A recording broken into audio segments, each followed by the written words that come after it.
Hi hello అందరికీ నమస్కారం. Welcome to social trend. నేను ఆదిత్య. సో ప్రస్తుతానికి ఈ రోజుకున్నటువంటి ఆ ట్రెండింగ్ టాపిక్స్ ఏంటి, ఆ మీమ్స్ ఏంటి, ఆ ట్రోల్స్ ఏంటో ఒకసారి చూసేద్దాం. సో ముందుగా మనకి ఇక్కడ చూసాం, ప్రకాష్ రాజ్ గారు చాలా దీర్ఘంగా ఆలోచిస్తున్నారు. అధికారంలో లేం కదా అని చాలా స్పష్టంగా ఆలోచిస్తుంటే కిందేమో అయ్యో ఈరోజు శుక్రవారం కదా కోర్టుకు వెళ్ళాలి. సో ఇది కంప్లీట్గా జగన్మోహన్ రెడ్డి గారిని ఉద్దేశించినటువంటి మీమ్లా మనకు అనిపిస్తుంది. సో మరో మీమ్ చూసుకున్నట్టయితే, అండ్ ఎన్ని పిటిషన్లు దాఖలైనా జగన్ కేసుల్లో విచారణ ఆపొద్దు సుప్రీంకోర్టు జడ్జిల వ్యాఖ్యలు. సో ఇక్కడ సుప్రీంకోర్టుని రద్దు చేసి రాష్ట్రపతి పాలన విధించాలి. సో జగన్మోహన్ రెడ్డి గారికి సంబంధించినటువంటి అంశం చూసుకున్నట్టయితే సుప్రీంకోర్టు జడ్జిలు ఏం చెప్తున్నారంటే, ఎన్ని పిటిషన్లు ఎన్ని దాఖలైన జగన్ కేసులో విచారణ మాత్రం ఆపొద్దని చెప్పేసి ఇక్కడ మేము తయారు చేస్తే, ఆయన మాత్రం ఏమంటున్నారంటే లేదు లేదు రాష్ట్రంలో అరాచక పాలన జరుగుతుంది కాబట్టి డెఫినెట్గా రాష్ట్రపతి పాలన పెట్టాలని చెప్పేసి ఆయన అడుగుతున్నట్టు ఈ మీమ్ని క్రియేట్ చేశారు. అండ్ నెక్స్ట్ మేము చూసుకున్నట్టయితే, సీఎం కుటుంబానికి విదేశాల్లోనూ భద్రత. ఇక లండన్లో చదువుకుంటున్న తన పిల్లల సెక్యూరిటీ కోసం ప్రత్యేకంగా ఒక బిల్లు పెట్టి 200 కోట్లు తగిలేసిన వాడు జగన్ రెడ్డి. ఏ ఇంటి జగన్ ఈ పనులు.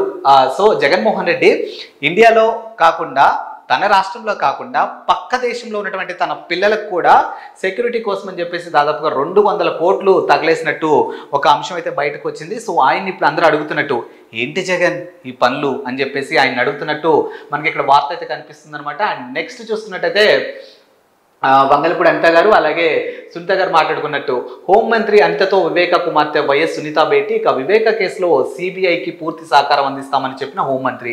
సో జగన్ అవినాష్ ఇద్దరు షాక్ అవుతున్నట్టు అనమాట. ఏంటి షాక్ అయ్యారా అన్నట్టుగా షాక్ అవుతున్నట్టుగా కనిపిస్తుంది. సో వాళ్ళ నాన్నగారికి సంబంధించినటువంటి హత్య ఏదైతే ఉందో దానికి సంబంధించినటువంటి మీమ్ అనమాట ఇది.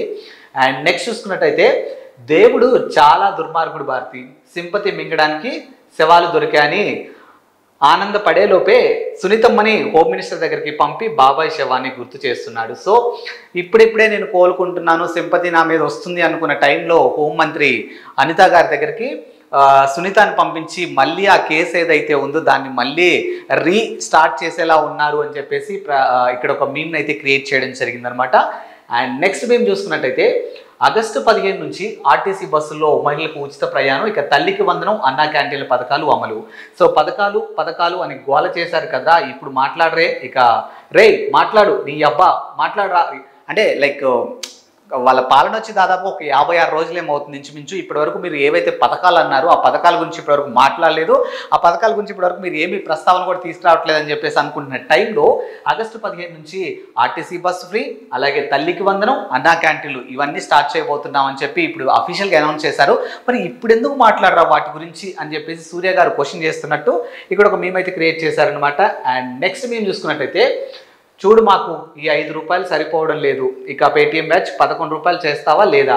సో లైక్ ఆయన సోషల్ మీడియాకి సంబంధించినటువంటి అంశం కానీ ఇంకేదైనా కానీ ఇచ్చిన 5 రూపాయలు నాకు సరిపోవట్లేదు, 11 రూపాయలు ఇస్తావా అని చెప్పేసి ఒక మీమ్ని క్రియేట్ చేశారు. సో 11 సంఖ్య మన అందరికీ తెలిసిందే, పెద్దగా మాట్లాడుకోవాల్సిన అవసరం కూడా ఏం లేదనుకుంటా. సో సాక్షాత్తు ఏపీ అసెంబ్లీ ఎన్నికల్లో వైఎస్ఆర్సీపీకి వచ్చినాయి 11 సీట్లు మాత్రమే. అండ్ నెక్స్ట్ చూసుకున్నట్టయితే, ఐరన్ లెగ్ రోజా తమిళ్ పాలిటిక్స్లోకి ఎంట్రీ అంటగా, అంటే తమిళ్ మీడియా ఛానల్స్లో మొత్తం అదే టాక్. సో మొత్తానికి రోజా గారిని ఐరన్ లెగ్ అని చెప్పేసి రాజకీయంలోకి ఎంటర్ అయిన దగ్గర నుంచి అదే పేరు ఆవిడ మోస్తూ వచ్చారు. సో ప్రస్తుతానికి ఆమె ఏపీలో ఇంకా ఆమె చాప్టర్ క్లోజ్ అయిపోయింది, ఇక ఘోరంగా ఓటమి చెందింది కాబట్టి తిరిగి తన మెట్టినిల్లినటువంటి చెన్నైకి వెళ్ళిపోయిన సంగతి మన అందరికీ తెలిసిందే. సో ఇప్పుడు ఆవిడ ఇక్కడ పాలిటిక్స్లో ఎలాగో ఏలు పెట్టారు, సో ఇప్పుడు అక్కడ కూడా ఏలు పెడుతున్నారు కదా, పాలిటిక్స్లోకి ఎంటర్ అవుతున్నారని ఒక హాట్ టాపిక్ నడుస్తుంది అని తమిళ్ మీడియా మొత్తం మాట్లాడుకున్నట్టుగా ఈ మీమ్ని క్రియేట్ చేయడం జరిగింది. అండ్ నెక్స్ట్ మేము చూసుకున్నట్టయితే, వర్షాలు లేక వెలవెలబోయిన Prakasam barrage project. So 16th July 2023 and 8th August 2024 Prakasam బ్యారేజ్కి భారీగా వరద. సో థ్యాంక్స్ అన్న, ఇన్ని రోజులు ఐరన్ లెగ్ అంటే ప్రతి ఒక్కరికి నేనే గుర్తొచ్చేదాన్ని, కానీ ఇప్పటి నుంచి నువ్వు కూడా గుర్తొస్తున్నావు. సో రోజా జగన్మోహన్ రెడ్డి గారు ఒకరి మీద ఒకరు కౌంటర్లు వేసుకుంటున్నట్టు జూలై 2023లో ఈ డేట్కి ప్రకాశం బ్యారేజ్ మొత్తం వెలవెలబోతుంది అనుకుంటే, ఆగస్ట్ 8 నాటికి మాత్రానికి ప్రకాశం బ్యారేజ్కి భారీగా వరద నీరు అని చెప్పేసి మనకి ఇక్కడ ఒక హెడ్లైన్ కనిపిస్తుంది అనమాట. సో దానికి రోజా జగన్ అంటే ఇన్ని రోజులు నేనే ఐరన్ లెగ్ అనుకున్నాను, కానీ మీరు కూడా ఐరన్ లెగ్ అని చెప్పేసి జగన్ని రోజా అంటున్నట్టు ఈ మీమ్ని క్రియేట్ చేశారనమాట. అండ్ నెక్స్ట్ మేము చూసుకున్నట్టయితే, మోసం, అబద్ధాలు, అధర్మంతో చేసే పాలన ఎక్కువ రోజులు ఉండదు. నీ గురించి నువ్వే చెప్పుకున్నట్లుంది. సో జగన్మోహన్ రెడ్డి ఏపీలో అరాచక పాలన జరుగుతుందని చెప్పేసి మోసము, అధర్మం, అబద్ధాలు అనేవి ఎక్కువగా జరుగుతున్నాయని చెప్పేసి ఆయన మెన్షన్ చేసినప్పుడు కింద బ్రహ్మానందం గారు ఒక ఎక్స్ప్రెషన్ ఇస్తున్నట్టు, అదేంటన్నా నీ గురించి నువ్వే చెప్పుకుంటున్నావు అన్నట్టుగా ఈ మేమ్ని క్రియేట్ చేయడం జరిగిందనమాట. అండ్ నెక్స్ట్ మేము చూసుకున్నట్టయితే మరో 2 మేనిఫెస్టో హామీలు అమలు చేసిన చంద్రబాబు గారు ఇక నేతన్నలకి జిఎస్టీ రియంబర్స్మెంట్ అమలు ఫస్ట్ది. అండ్ నెక్స్ట్ చూసుకున్నట్టయితే నేతన్నకు 200 యూనిట్లు ఉచిత విద్యుత్ చెక్కు వెంటనే ఆదేశాలు. సో ఆయన ఏదైతే ఎన్నికలకు ముందు హామీ ఇచ్చారో ఆ పథకాలన్నింటినీ అమలు చేస్తున్నట్టు అందులో ఒక 2ని మళ్ళీ ప్రవేశపెట్టబోతున్నారు. నెంబర్ 1 చూసుకున్నట్టయితే నేతన్నలకు జిఎస్టీ రియంబర్స్మెంట్ అమలు, ఇంకా నేతన్నకు 200 యూనిట్ల ఉచిత విద్యుత్ వెంటనే ఆదేశాలు. సో ఇదనమాట ఈ మేము. అండ్ నెక్స్ట్ మేము చూసుకున్నట్టయితే బీఆర్ఎస్ని బీజేపీలోకి విలీనం చేస్తున్నారంటగా బయట టాక్ నడుస్తుంది. సో మనం ఈ అంశం గురించి కూడా గత కొద్ది రోజులుగా వింటూనే ఉన్నాం. బీఆర్ఎస్ పని ఇక తెలంగాణలో అయిపోయింది. సో అటు చూసుకుంటే కవిత అరెస్టు, ఇటు చూసుకున్నట్టయితే బీఆర్ఎస్ హయాంలో జరిగినటువంటి అక్రమాల గురించి కానీ లేకపోతే దందాల గురించి కానీ ప్రతి అంశం గురించి ఏదో ఒక అంశం ఇలా జరిగింది, అలా జరిగింది, అక్రమాలు ఉన్నాయి, అబద్ధాలు ఉన్నాయని చెప్పేసి మాట్లాడుతున్నటువంటి కాంగ్రెస్ తాకిడి తట్టుకోలేక ఇప్పుడు బీఆర్ఎస్ని బీజేపీలో విలీనం చేస్తున్నారు అనే టాక్ నడుస్తుందని చెప్పేసి త్రిష అలాగే బ్రహ్మానందం గారు మాట్లాడుకుంటున్నట్టు ఒక మీమ్ని అయితే క్రియేట్ చేయడం జరిగింది. అండ్ నెక్స్ట్ మేము చూసుకుంటే బయటకు వచ్చి జనాన్ని కలువన్న జగన్, శవం లేకుంటే బయటకి అడుగు పెట్టను. సో చాలామంది ఇప్పుడు జగన్మోహన్ రెడ్డి ఏపీలో అధికారం కోల్పోయిన తర్వాత తన ఏపీలో కంటే కూడా బెంగళూరులో ఉన్నటువంటి యలంకా ప్యాలెస్లో ఎక్కువగా ఉంటున్నారనే వార్త అయితే చాలా బలంగా వినిపిస్తుంది. సో ఆయన ఉద్దేశించి అక్కడ ఉన్నటువంటి కార్యకర్తలు అన్న బయటకు వచ్చి జనాన్ని కలువన్నా కాస్త అని చెప్తున్న టైంలో ఆయన ఒక ఎక్స్ప్రెషన్ ఇస్తూ లేదు శవం లేకుంటే నేను అసలు బయటకే రాలేను అని చెప్తున్నట్టు ఒక మీమ్ని క్రియేట్ చేయడం జరిగిందనమాట. సో ఇది ఈ మీము. అండ్ నెక్స్ట్ మేము చూసుకున్నట్టయితే జనం కోసం జగన్ తీసేసి శవం కోసం జగన్ అని పెట్టండిరా.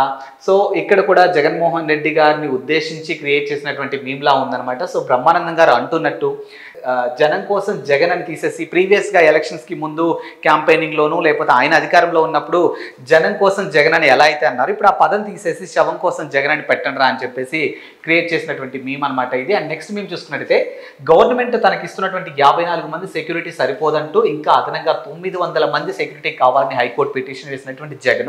సో దానికి సెక్యూరిటీని తక్కువగానే ఉంచుకొని ఎప్పటిలాగానే నీ మీద నువ్వే దాడి చేపించుకొని సింపతి కొట్టేయచ్చు కదా మామయ్య అని పిల్లలు అడుగుతున్నట్టు, దానికి ఇంటెలిజెంట్ మావయ్య ఈసారి దాడి చేపించుకుంటే సింపతి రావడం కాదు, నేరుగా మా అబ్బా బాబాయిల దగ్గరికే పోతాను. సో మొత్తానికి ఆయన ఉన్న సెక్యూరిటీ కాస్త ఎక్కువ సెక్యూరిటీని అడిగినప్పుడు దాన్ని ఉద్దేశించి క్రియేట్ చేసినటువంటి మీమ్ అనమాట. సో ఎక్కువ మందిని పెంచుకోవడం ఎందుకు, ఉన్న సెక్యూరిటీతో ఏదో ఒకటి నీకు నువ్వు సెల్ఫ్గా హామ్ చేసుకుంటే సింపతి వస్తుంది అన్నప్పుడు లేదు ఈసారి సింపతి కాదు, నేరుగా మా నాన్న దగ్గరికి మా బాబాయ్ దగ్గరికి వెళ్ళిపోతాను అని క్రియేట్ చేసినటువంటి మీమ్ అనమాట ఇది. అండ్ నెక్స్ట్ చూసుకున్నట్టయితే నువ్వు అడుగుతున్న శవ రాజకీయాల గురించి ఎవరికైనా చెప్పేస్తే గత 2009, 2014లో అలా చేస్తానన్న వాళ్ళ గతి ఏమైందో తెలిసి కూడా చెప్తావా. సో శవరాజకీయాల గురించి బయటకు చెప్తే 2009లోను 2014లోను ఏం జరిగిందో నీకు తెలుసు కదా, అదే జరుగుద్ది అని చెప్పి క్రియేట్ చేసినటువంటి మీమ్ అనమాట ఇది. అండ్ నెక్స్ట్ మేము చూసుకున్నట్టయితే కార్యకర్తను పరామర్శించావు, మరి ఏమైనా ఆర్థిక సాయం చేస్తావా? ఆర్థిక సాయం ఏంటి, నేను ఎందుకు ఇస్తా? సో జగన్మోహన్ రెడ్డి ఎవరో కార్యకర్తను కలవడానికి వెళ్ళినప్పుడు ఉద్దేశించి క్రియేట్ చేసినటువంటి మీమ్ అనమాట. అండ్ నెక్స్ట్ చూసుకున్నట్టయితే జలగన్న ఈరోజు ఏడుపు కొట్టు మీటింగ్లు ఏమీ లేవు, దానికి ఈరోజు నాగుల చవితి హాలిడే, సో డైరెక్ట్గా అల్లు అర్జున్ ఇంటికి వెళ్ళు. సో దీనికి సంబంధించినటువంటి మీమ్ అనమాట. సో నాగుల చవితి కాబట్టి అలాంటి మీటింగ్ లేవని చెప్పి క్రియేట్ చేసినటువంటి మీము.